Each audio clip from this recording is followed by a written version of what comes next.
বাবু হওয়ার কিছুদিন পরে আমার বাবুর কপালে কিছু সাদা সাদা সোপ দাগ দেখা যায়। আর যেহেতু আমি অনলাইনে বাবুর ভিডিও আপলোড করি, সেহেতু অনেকে এটা দেখে আমাকে জিজ্ঞেস করেছিল যে এটা কি হয়েছে বাবুর কপালে।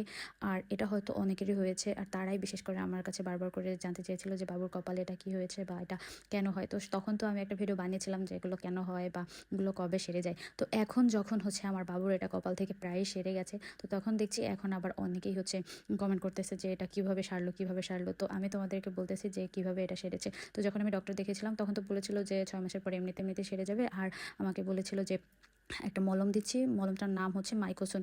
আর হচ্ছে বাবুর কপালে বা শরীরে কোনো জায়গায় তেল ইউজ করা যাবে না। আর এই মলমটা বা ক্রিমটা হচ্ছে সকালে আর রাতে দুবেলা ইউজ করতে হবে। আমি প্রতিনিয়ত ইউজ করিনি, 2 দিন হয়তো গ্যাপ গিয়েছে। তারপরও আমি যে কদিন ইউজ করেছি খুব ভালো ফলাফল পেয়েছি। তোমরা দেখতেই পাচ্ছ বাবুর কপালের দাগগুলো কিন্তু খুব একটা দেখা যাচ্ছে না।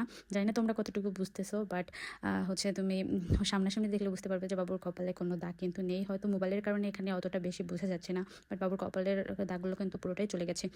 তো তোমরা হচ্ছে ডক্টরকে না দেখিয়ে তো এই মলম কেউ নিজে থেকে ইউজ করবেই না। আমি শুধু তোমরা জানতে চাও বলে আমি তোমাদেরকে জানালাম। আর যদি কেউ দেখতে চাও কি হচ্ছে ক্রিম দিয়েছি, সেটা আমি হচ্ছে কমেন্টে ছবিটা দিয়ে দিব।